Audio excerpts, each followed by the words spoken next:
So, our first speaker is Paul Boden.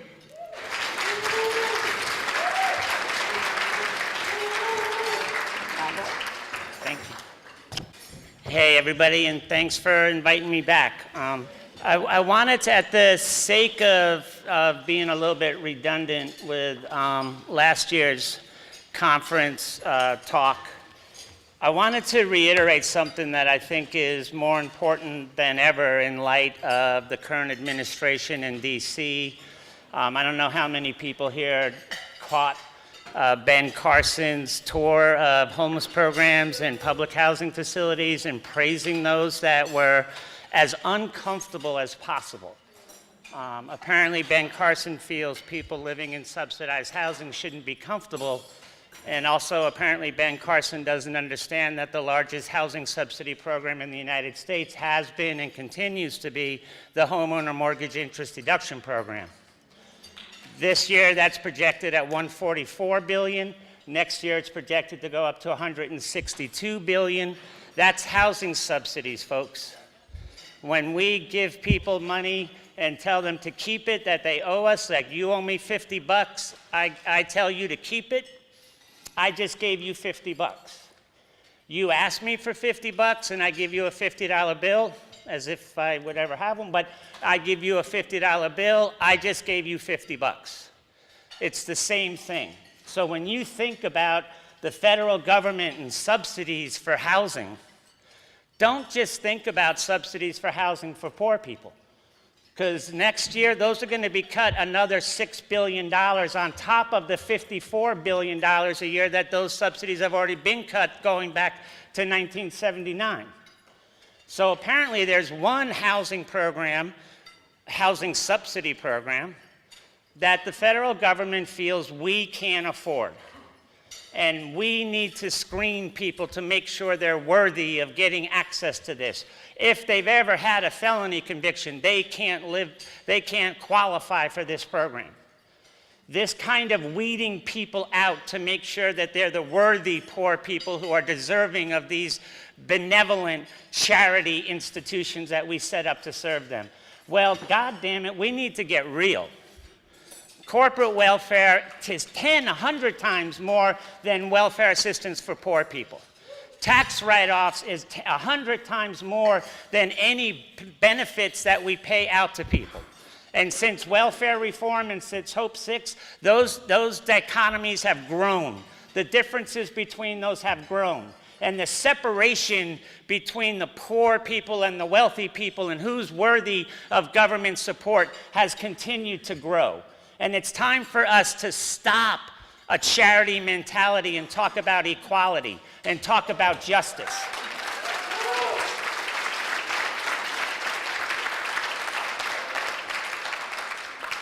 I'm really old, and in 1983, in 1983, I was just coming up off the streets myself. And we were opening shelter programs. We always referred to them, and they were registered with the city as temporary facilities. They were permitted as temporary facilities. We're now into this 35 years later. You cannot have a homeless program that's 35 years old and consider it to be a temporary facility or a temporary program. It is up to us, and by us, I am never going to separate out the service providers from the community organizers, the homeless people from the social workers, the artists from the researchers, the lawyers from the janitors. We need to get into some serious discussions about how we build a we. And what do we mean when we talk about we will not accept this anymore? Because we have fallen into a trap. When the government wants to kill a revolution, the first thing they do is they fund it. Because now you work for me. And I'm old enough to have been there. And I can tell you, when we was making $10,000 a year, you couldn't tell the clients from the staff, the social workers, we couldn't call ourselves social workers because a GED didn't give you that ability. So we were support service specialists. Who gives a shit what you call it? I need to get into treatment. You give me a referral. I don't really care what your degree's in. I really don't. What I care about is that you look me in the eye, that you talk to me like I'm a human being, that you show me that I have worth. And anybody that walks in the door of any program has value added to whatever that program is about. If you look at another human being and think that there's nothing that person can do to make my life better, to make this program better, to make this community better, you need to get out of this business altogether. There was no worse feeling in the world than the first night I sat there and went, oh shit, I got nowhere to go. There was no better feeling in the world than the first time I realized I can get over my shit as a young white boy in America. I still had a lot of privileges. I could get over my shit by helping other people out with their stuff. And you know, in community organizing, we have this separation. There's the providers and the organizers, and we bicker back and forth with each other. And in the grand plan, we all know we need to be connected to each other. In homeless organizing in general, I can tell you, it's issues of education, it's issues of housing, it's issues of access to health care. I mean, what government, no matter whether it's capitalist, socialist, call it whatever the hell you want, but the thought that any government anywhere wouldn't want the people being governed healthy, well-educated, and well-housed. That just doesn't make sense to me. Why would you have a governance body that doesn't value that people are educated, that people are healthy, that people have a decent place to live? But reality, folks, that's what we're living in. And the reality is, when we start talking about issues of education and access to education, which Donna will do a kick-ass presentation on over the course of this couple of days. We talk about the housing issues that Allison and them will do some shit on. When we, you know what I mean. I meant that that was a compliment, you know that. Yeah. When we do the Without Housing presentation on Friday, and when we do a lot of the other things that are on the agenda for these next couple of days, I encourage you, I beg you, think about how that information leads to building a stronger community. Not just how it benefits you individually or the program that you work in or the organizing campaign that you're involved in, but how it benefits the community that you live in and how to branch it out. Because I'm starting to say, even on the organizing side, you know, we recognize all of these issues, the Black Lives Matter movement, the squatting movement, the housing movement, the healthcare movement, Lord knows the healthcare movement. These are all interrelated. When you start talking from a human rights framework, when you start talking about human beings, these are all interrelated. And we need to start really looking at the language that we use, the artwork that we use, the way we frame our issues, and not just say that they're interrelated, but start showing it in the way that we live our lives and in the way that we move stuff. Because we can move this. I mean, the whole fact that HUD is being dismantled right now, and there's a fact sheet out at our table, there's a poster that we created. We'll be talking about it Friday to some extent. We're not going to wallow in it. It isn't final yet. There's still opportunities to fight it. And, you know, in doing this kind of fighting and in having these kind of gatherings, you know, if you're going to get your ass kicked, you might as well have a good time. So I hope everybody here has a good time over the next couple of days, you know, and I hope you recognize that that shows strength. You know, the event at 5 o'clock when the local groups are going to come and the people that are here having lunch with us today, Ward 9.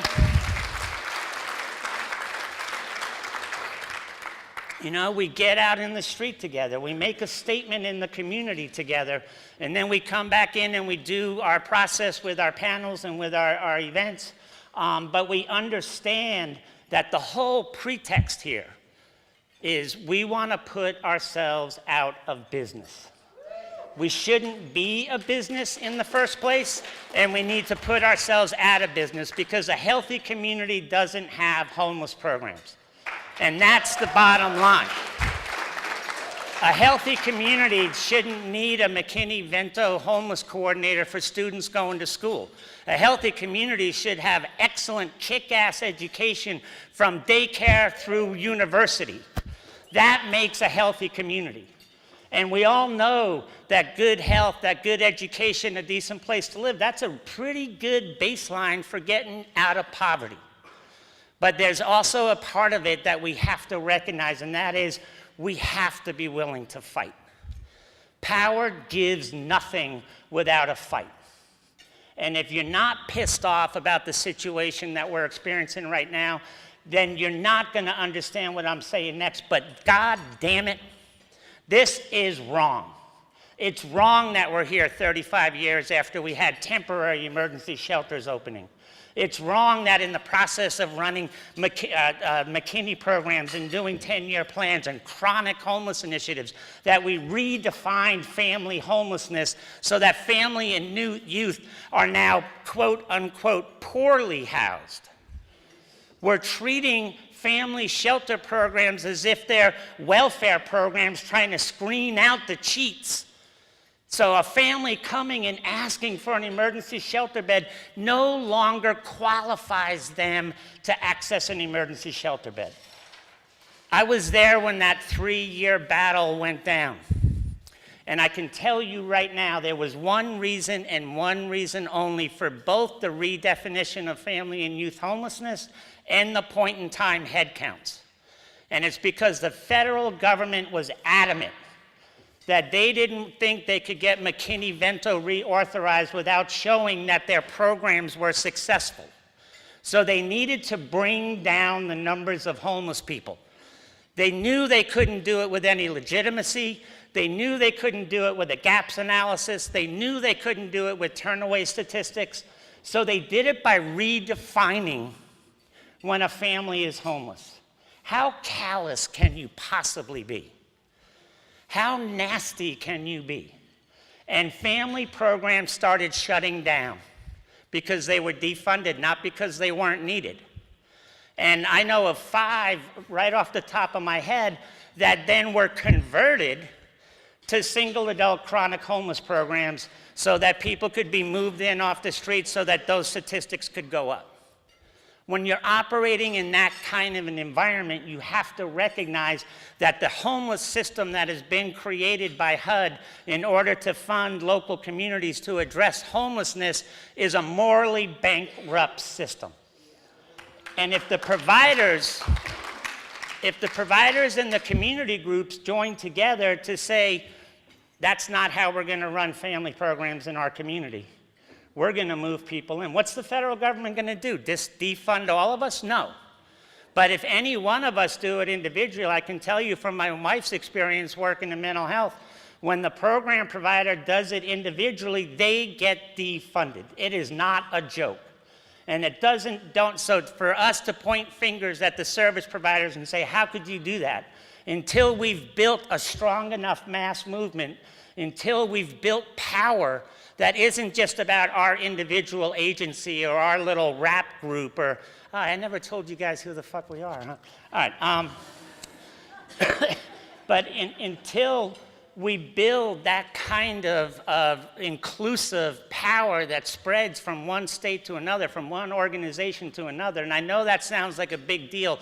Trust me, had we started doing that 35 years ago, we'd be a hell of a lot more powerful today. So we might as well start today instead of thinking it's too much to do. And we can do it. If we refuse to implement morally bankrupt policies and procedures and funding priorities, those policies, procedures, and funding priorities are going to have to change. And maybe we'll get some of the national groups on board in terms of fighting these kind of policies instead of getting technical assistance grants to implement these kind of policies. Maybe we'll see a few less studies about the impact that these inhumane policies have and a few more organizing campaigns to fight these policies. But we are not going to study our way out of this issue. And whether as a homeless person I'm left-handed or right-handed, blue-eyed or green-eyed, whether I got a GED or a college diploma, I'm still ass out. And we all know that nothing ends homelessness like a home. That seems to me, if you just even look at the word, it seems pretty freaking self-explanatory. It's not motivational case managementlessness. It's not coordinated intakelessness. It's homelessness. And yet, while we debate the THUD funding for homeless programs, we continue to see a decimation of our affordable housing programs. And we continue to buy into fallacies that housing choice vouchers was really about giving the poor person a choice. It gives the landlord a choice whether or not to house the homeless person. Project-based Section 8 certificates give homeless people a choice. And it takes the choice away from the landlord because you got that 25-year subsidy when you built that development. That unit has to stay affordable, regardless of the gentrification campaigns going on around that building. And that's why there's so few of those buildings left. And to give a family, a poor family, a voucher in Portland and San Francisco and Eugene and whatever city you all are from, I can sure as hell tell you in San Francisco, and say, here's your choice. Go find a place because we love you and we think you deserve a choice of a place to live. Good freaking luck. And at first it was a 4-month period that a family had to find a place. They kept turning the vouchers back in. Over 60% of the vouchers were turned back in. And in the concept of benevolence and charity, it's now 6 months. That still don't do a whole hell of a lot for families that are looking for a place to live. And we have to recognize that the only way, and you know, as somebody who did direct service for several years, and I worked in mental health primarily. It's, you know, you go where you fit. You know, I found it incredibly enlightening. You want to know how screwed up this system is? Ask a frontline staff person trying to get people services through this system. Nobody can tell you better just how screwed up this system is. And nobody is silenced and threatened more for speaking up and speaking out about it than the frontline service provider staff. And that's the kind of oppression that has to change. And that's the kind of standing up for what you know in your heart is righteous. And there's ways of doing it. There's examples of doing it. And it is incumbent upon local organizing groups to be a shield so that there's safety in doing it until we've built that power. Because until we've built that power, the risk to those providers is very real.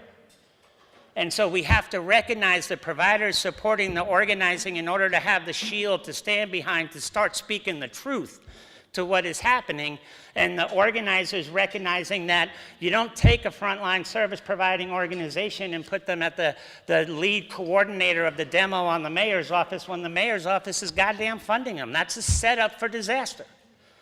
And so we all be real about it. Not, I can't do it, but how do we do it? How do we make it work? And we flip the switch from what we can and can't do because we're a 501c3 charity organization, or because we're funded by the city, or because we're organizers. You know, as an organizer, I help people out all the freaking time. Our organizations help people. If you're out there doing community organizing work and you ain't helping people that are freaking homeless still, you ain't much of an organizer because you ain't got no compassion. And so you got to understand that the compassion runs through all of us. And anybody connected to this work has a ton of compassion and takes this issue home with them and thinks about this issue and feels this issue. And how we manifest that, the skills we bring to the table, that makes us stronger, not weaker.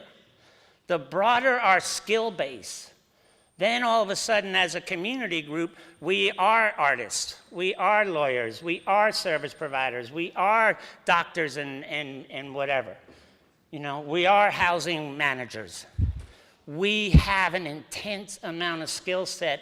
The more divergent we are in the way that we incorporate people into the organizing campaign that we're doing. And one of the things that we do to try to really keep, how am I doing on time, John? Oh, shut up? All right. Oh, okay. You shouldn't have me go first, man. I'll be up here for a week. Okay.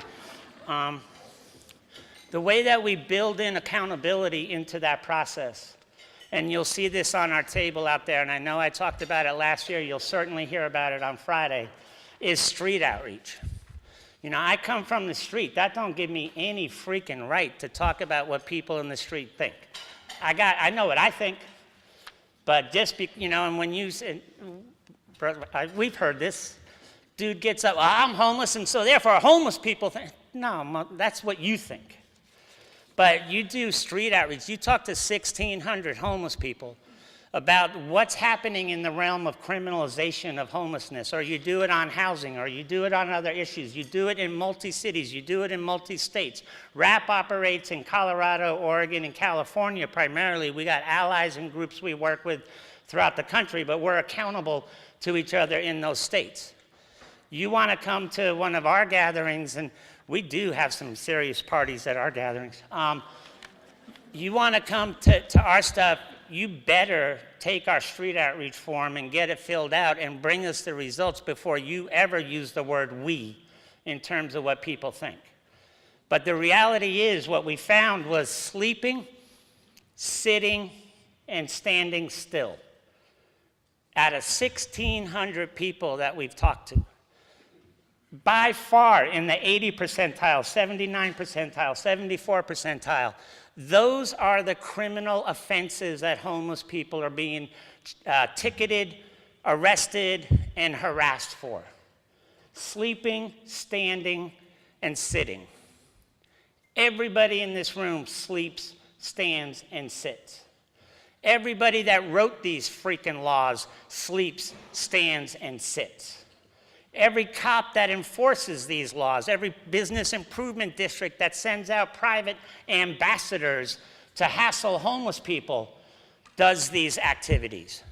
And yet all of these communities in 224 of these laws in 68 cities that were looked at by the ACLU just in Oregon, every single one of them has these laws on the books. And technically, every single one of us that sits, stands, or sleeps outside in those communities, you're in the park, you're hanging out with your friends or whatever on a weekend, you nod off, you just broke the law. You get something to eat, you sit down on the sidewalk, you just broke the law. You stand still, you just broke the law.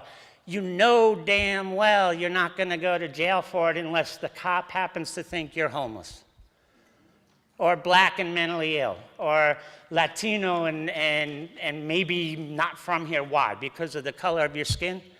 The hell? Well, we don't know until we check them out. And they keep, as we fight this, and we wrote, because anybody here know ALEC, what ALEC is? The American Legislative Exchange Council? Yeah, you all should at some point. They write legislation for corporate America, and they get it introduced all over the country. Primarily, they get it introduced at the federal level. They have conferences with more senators and Congress members and state representatives than you could shake a stick at in Vail or in Miami or someplace. But their main thing is to get legislation created and passed, and they write it themselves. They don't go to politicians and say, oh, we have an issue, will you write a bill for us? They write the bill and they go to the politician and say, this is what we want you to introduce. And this is what we want to see passed. So we figured, well, what the hell, if they can do it, we can do it. And so we've written legislation, we've run it now for 4 years, we've had it introduced 8 times in 3 states that, based on serious analysis that was done, takes away the power of local governments to pass laws that criminalize life-sustaining activities. It takes away the ability for local governments to pass a law that they know damn well everybody in the community is going to violate. And we did that based on a historical analysis. This is also out there. And believe me, with our mouths, it's all documented where the information came from. That anti-Okie laws, Jim Crow laws, Basurero Treaty, Japanese American Exclusion Act, the ugly laws. I don't know how many of you ever heard of the ugly laws. It was laws targeted specifically on mentally disabled and physically disabled people, passed in 1867, never came off the books until 1972. And that was throughout the country. It was passed in San Francisco. It didn't come off the books until Chicago took it off the books in 1972. These are laws that this country has a long, storied history. And they have we call them quality of life laws, or whatever little tagline they come up with this shit. And we have a history of local governments passing laws that enable cops or private security to target specific individuals, knowing full well that they will never be implemented in a non-discriminatory fashion. They will always be discriminatorily implemented. And we'll show you on Friday, if you come to our session, the number of anti-homeless laws, as we call them. They call them quality of life or whatever they want to call them. But they're laws specifically designed to target and get rid of homeless people and people of color. And the number of those laws has skyrocketed over the same period of time that the HUD funding has been decimated. So as the Reagan Revolution, where neoliberal economics became the law of the land in America, so the Reagan Revolution wiped out affordable housing funding for people. The number of people living out in the streets skyrocketed. And the response of local governments in the absence of that federal funding for affordable housing was to pass laws to control or get rid of the number of people that are sleeping out in our streets. All credit to Salem, Oregon, which just today or yesterday, I read the article today, turned down a sit-lie law in Salem.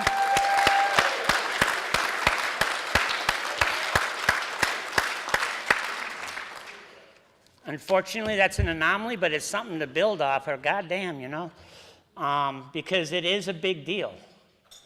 And to see these laws come on the books being pushed by the business improvement districts and those guys, and to see local communities and local city councils say, nah, that's just too much. That's just too much. That's something that we build off of. Just as passing these laws, sit-lie laws are all over the country right now. And when we see the trend start to go the other way, where they're actually being rejected, we need to really applaud that. We need to really support that. And we need to make sure everybody hears about that. Because as we know very well, we hear about the sweeps. We hear about, whenever you hear about encampments, you hear about hypodermic needles, urine, feces, and people from somewhere else. It's amazing that we're always from somewhere else. It's like, where's homeless land? Where we were all born and came from. Because it seems like no matter where we go, we're from somewhere else. And I also want to target that I think I've been speaking primarily about HUD. When you come to our presentation, or you look at our Without Housing report, an interesting thing that a lot of people don't know about, but in rural communities, affordable housing programs was funded through the United States Department of Agriculture. It actually, in 1937, when what we call HUD today was created, it made perfect sense. You already had the U.S. Department of Agriculture out in rural communities. So unlike today, and back then, they were like, well, we don't need to create a whole new bureaucracy. That would never happen today, of course. But they funded affordable housing programs through the United States Department of Agriculture. They were building 30,000 units just in the Section 515 program. In the last 5 years, that program has built 0 units. You cannot have that kind of massive displacement for the units that were lost, but also the freeze on the construction of units of housing that poor people need, and not think that you're creating homelessness. And you couple those 30,000 units that, it wasn't like units were sitting empty so they stopped building them. And with all the complaints and all the rhetoric and all the vigilante groups, I know 2 different communities now, both San Diego and Eureka, both in California, but California is a pretty vicious state in a lot of ways, where vigilante groups have now taken it upon themselves to go out. An RV with a family that was living in was burned. A guy was hit with a Molotov cocktail sleeping in front of a church. And now they're doing sweeps in San Diego along the surfing area in order to get rid of people saying that they're polluting the ocean. So there's an interesting one. I guess the EPA will stand up for the homeless people for once, but that, homeless people are polluting the ocean, so therefore they can't sleep on the beaches in California anymore or in San Diego anymore. We see this kind of rhetoric coming down, and we see this kind of expansion, and you gotta look at, it's like we're in the grapes of wrath, and we're looking for Henry Fonda to come and save the day for us. But we really, seriously, no bullshit. When you're talking about private security through business improvement, when you're talking about policing and anti-homeless laws that are being put on the books, that as soon as you stop walking, you're gonna break these laws. If sitting, standing, sleeping, and laying down and eating are all criminal offenses, as soon as you stop walking, you're gonna break one of these laws. And now you couple that with community groups going out on their own, locals on patrol, they call them in Northern California. You are looking at serious consequences that are gonna come down the road. This is gonna get ugly unless more and more people, the homeless people by themselves, cannot be told, well, that shit's your problem, we're over here doing this. It just can't go down that way, or it's gonna continue to get worse.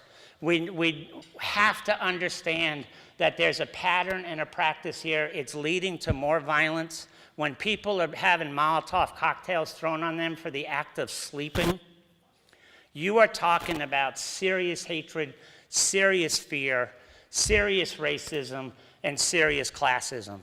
And those are the issues that are at the crux. Yeah, I got to use that word, no shit. That are at the crux of what we today in the United States call homelessness.